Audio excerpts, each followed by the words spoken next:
Hello everyone, I welcome you all for the 14th lecture of Animal Ecology, and today we are going to study about population regulation.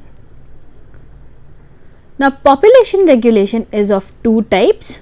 Number one, density dependent factors, and second one is density independent factors. ठीक है, एक dependent factors हम देखने वाले हैं और एक independent factors. मतलब अब ये पॉपुलेशन की ग्रोथ या जितनी भी पॉपुलेशन है इसको रेगुलेट कैसे किया जाता है इसके बारे में हम फैक्टर्स पढ़ने वाले हैं. और इन फैक्टर्स को हमने दो टाइप्स में डिवाइड किया हुआ है. नंबर वन जो डेंसिटी पे डिपेंडेंट है और नंबर टू जो डेंसिटी पे डिपेंडेंट नहीं है, इंडिपेंडेंट है. So let's see the first one, that is density dependent factors. Now, these factors depends upon the density of the population. सबसे पहले कि ये कैसे फैक्टर्स हैं, ये डेंसिटी पे डिपेंडेंट फैक्टर्स हैं. ठीक है, the intensity of factor increases with increase in population density and decreases with decrease in population density. It is very obvious, common sense है. थोड़ा सा सोचिए, अगर ये फैक्टर डेंसिटी पे डिपेंड कर रहा है तो जैसे डेंसिटी बढ़ेगी ये फैक्टर का इफेक्ट भी बढ़ेगा, जैसे डेंसिटी कम होगी इस फैक्टर का इफेक्ट भी कम हो जाएगा. ठीक है, the density dependent factors are as follows, that is predation, competition, reproductivity, physiological stress, diseases, territorial behaviour and emigration. ठीक है, तो ये सारे फैक्टर्स हम देखने वाले हैं. So first one, that is predation. ठीक है, it is a typical type of typical example which is density dependent. ठीक है, if the density of predator decreases it positively affects the density of prey and vice versa. मतलब predator मतलब जो खाता है और प्रे मतलब जिसको वो खाता है. जैसे लायन ये प्रेडेटर हो गया और डियर ये प्रे हो गए. तो अगर लायन की नंबर कम हो जाएंगे, density of predator decreases, lion के नंबर कम हो जाएंगे तो ऑब्वियसली डियर के नंबर ज़्यादा हो जाएंगे. एंड वाइस वर्सा, अगर लायन के नंबर बढ़ गए तो डियर के नंबर कम हो जाएंगे. सो ये एक दूसरे को इन अ वे कंट्रोल करते हैं, सेल्फ रेगुलेट करते हैं. तो पॉपुलेशन रेगुलेशन हम पढ़ रहे हैं ना, तो पॉपुलेशन की साइज ये प्रेडेशन के थ्रू इस तरह से कंट्रोल की जाती है. ना ये ज़्यादा होता है ना वो ज़्यादा होता है ना. फॉर एग्जाम्पल पॉपुलेशन यही मैंने एक्सप्लेन किया, टाइगर की डिक्रीज हो गई तो डियर की बढ़ जाएगी एंड वाइस वर्सा. तो एक दूसरे को वो इस तरह से मैनेज करते हैं पॉपुलेशन की साइजेस को. ठीक है, thus in nature both prey and predator regulate each others population densities. ठीक है, कैसे, अब देखो टाइगर की बढ़ गई है, ठीक है, तो वो डियर को खाते जाएगा.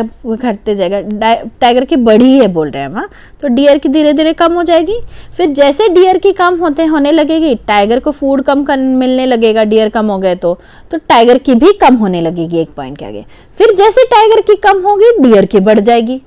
फिर जैसे डियर की बढ़ेगी टाइगर की भी बढ़ने लग जाएगी and so on, this goes and on. तो ऐसे साइकिल्स आएंगे कि density increases then further decreases, then अगर increases further decreases and so on.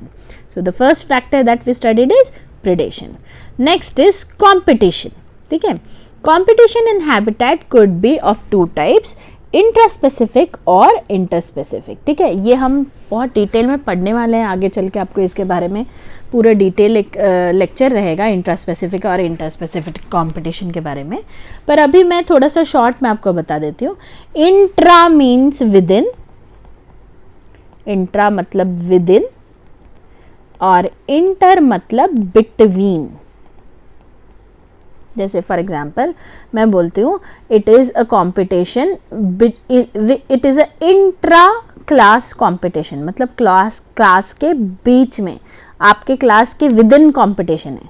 And I am saying it is a inter class competition, मतलब आपकी क्लास दूसरे किसी class के साथ कॉम्पीट करेगी.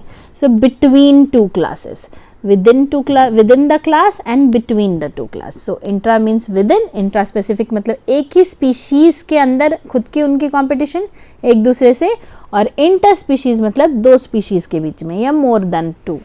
ठीक है, so intraspecific competition is more responsible for regulation of population size as compare to interspecific. तो इंट्रास्पेसिफिक ज़्यादा कंपटीशन, इंट्रास्पेसिफिक कंपटीशन ज़्यादा रेगुलेट करती है. क्यों? क्योंकि डायरेक्ट कंपटीशन होता है हर लेवल पे. ठीक है, for example eggs are laid by frog in a pond.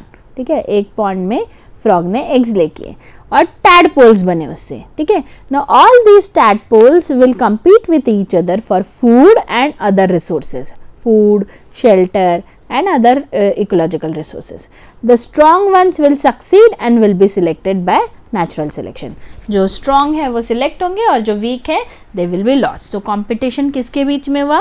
खुद ही के बीच में intraspecies competition हुआ, ठीक है।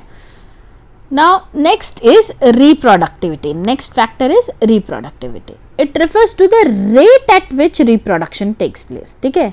reproduction कितना rate से चल रहा है? It affects the birth rate.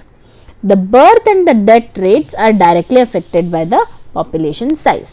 देखो population size reproductivity affect कर रही है। देखो population size ज़्यादा बड़ा होगा तो chances of finding mate will increase. If chances of finding mate increases, reproductivity will be more. If reproductivity is more, the birth rate is going to be more. Fine. So इस तरीके से population size affect होती है उससे. It is dependent on density. The reproductivity is dependent on density because as the number of individuals increase in a population, the chances of finding mates increase. Thus the rate of reproductivity increases.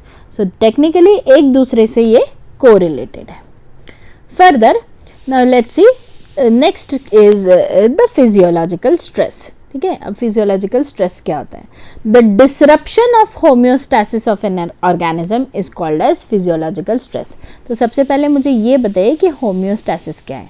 Homeostasis, homeo means same and stasis means stage or condition you can say. ठीक है, so homeostasis is maintenance of same state.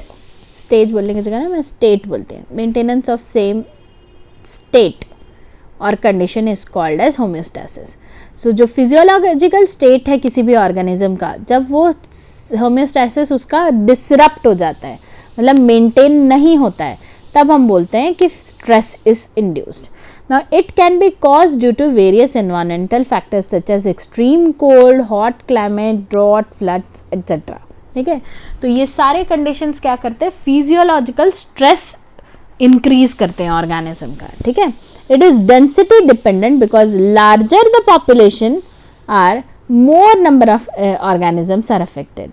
Such a harsh environment condition around them causes the struggle for increases the struggle and क्या होता है, जैसे जैसे number बढ़ते जाते हैं ऑर्गेनिज्म के, वैसे वैसे ये डेंसिटी डिपेंडेंट होने की वजह से इसका इफेक्ट भी ज़्यादा दिखता है.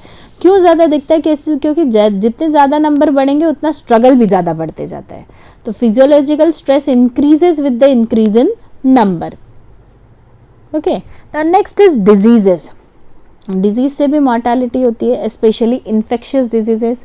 अभी हमको सबसे अच्छा एग्जाम्पल दिख रहा है ये कोरोना का, कि it is a infectious disease and it can affect more if the population is large. जहाँ पे आप देखो, अगर आप देखोगे, अगर आपने कुछ भी स्टडी किया या देखा होगा स्टैटिस्टिक्स, तो आप देखोगे कि जो मोर क्राउडेड एरियाज़ हैं ह्यूमन पॉपुलेशन के, they are more affected than sparsely crowded area. जहाँ कम है क्राउडिंग, वहाँ तो सोशल डिस्टेंसिंग जो बोल रहे हैं हमको करने हैं, वो क्यों बोल रहे हैं? क्राउडिंग कम करने के लिए बोल रहे हैं, so that the effect of disease will be less.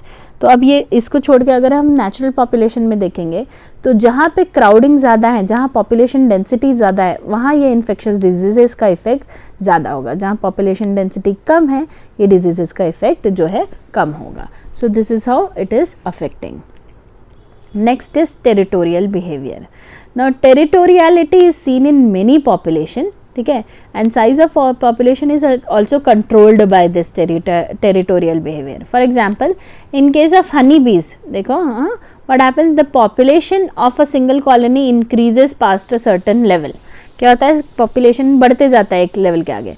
जब ऐसा हो जाता है तब क्या होता है? Colony splits into 2 colonies. ठीक है, एक तो ये है कि ज़्यादा बहुत बढ़ गया है इसलिए स्प्लिट हो गए. In case of tigers and Lions, क्या करते हैं tigers and Lions? The number of individual organisms in a pride does not exceed a specific number. उनका जो ग्रुप रहता है उसको प्राइड बोलते हैं. उस ग्रुप में एक लेवल के आगे नंबर नहीं बढ़ते हैं. ऑल्सो द अल्फा मेल जो रहता है प्राइड का, वो अपनी टेरिटरी जो है वो मार्क करता है, ठीक है, उस टेरिटरी में दूसरा अल्फा मेल नहीं आएगा। सो टेरिटोरियल बिहेवियर क्या करता है पॉपुलेशन, देखो एरिया उन्होंने मार्क कर दिया तो उस, और एरिया मार्क कर दिया इतना, और उनके ग्रुप में कितने इंडिविजुअल्स रहेंगे फिक्स हैं, तो इस ग्रुप में इतने इंडिविजुअल्स रहेंगे, इस ग्रुप में इतने इंडिविजुअल्स रहेंगे, तो दे कंट्रोल द पॉपुलेशन साइज। ऐसा नहीं कि बढ़ते जा रहे हैं, नंबर बढ़ते जा रहे हैं। तो लायंस टाइगर्स ये क्या करते हैं, they urinate and mark, the alpha male urinates and marks the territory, उस टेरिटरी के अंदर दूसरा अल्फा मेल नहीं आ सकता है, ठीक है। और एक अल्फा मेल के अंडर जो प्राइड रहेगी उसमें एक fixed number of organisms individuals ही रहते हैं।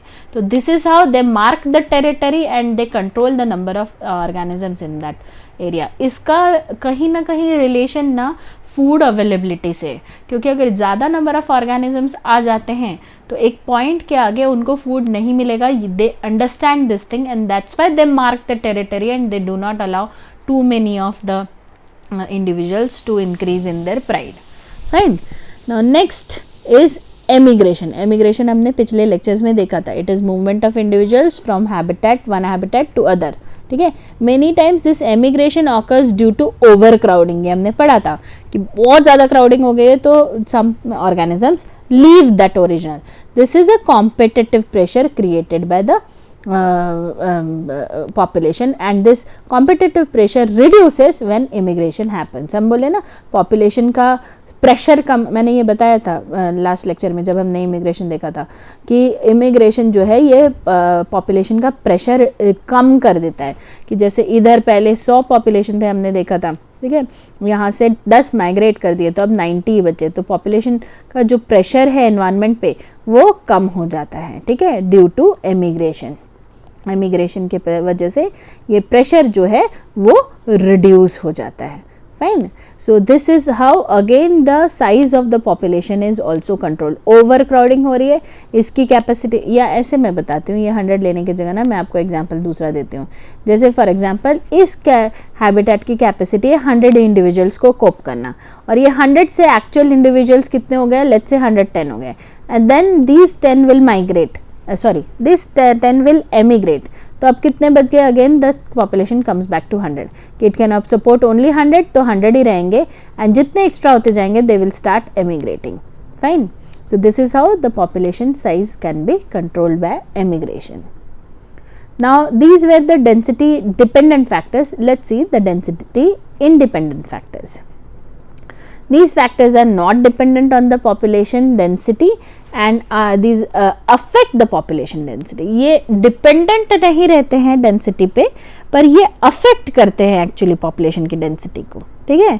The density of population is basically controlled by availability of food, space and climatic conditions. कि ये स्पेस कितना है, फूड कितना है और क्लाइमेटिक कंडीशंस कैसा है, ये डिटरमाइन करते हैं कि पॉपुलेशन उस एरिया में कितना डेंस होगा. किसी भी एरिया का स्पेस, फूड और क्लाइमेटिक कंडीशन डिसाइड करता है कि उस एरिया में कितने ऑर्गेनिजम्स रह सकते हैं. Now availability of space is the primary requirement for organisms to live. जब ऑर्गेनिजम्स रहते हैं तो स्पेस की अवेलेबिलिटी बहुत ज़रूरी है, ठीक है. So these are the things which are independent but they are going to affect the population density, ठीक है. Food availability is directly affected by the organisms and their growth.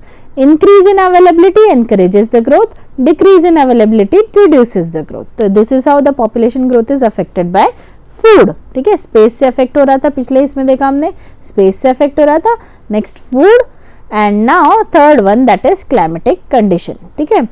These directly affect the organism as conducive environments or climate can increase the population growth, ठीक है. conducive रहे तो increase होगी, whereas harsh अगर रहेंगे तो population कैसी होगी, decrease होगी. So these are the density independent factors. क्या देखे हमने, density independent factors, space, food and climatic conditions. So this is all about density independent factors. I hope you have understood the different factors which regulate the population density or which regulate the population. If you have any doubts and queries, feel free to contact me through WhatsApp or through my email, or you can also log on to my blog. For today we will stop here today. Thank you.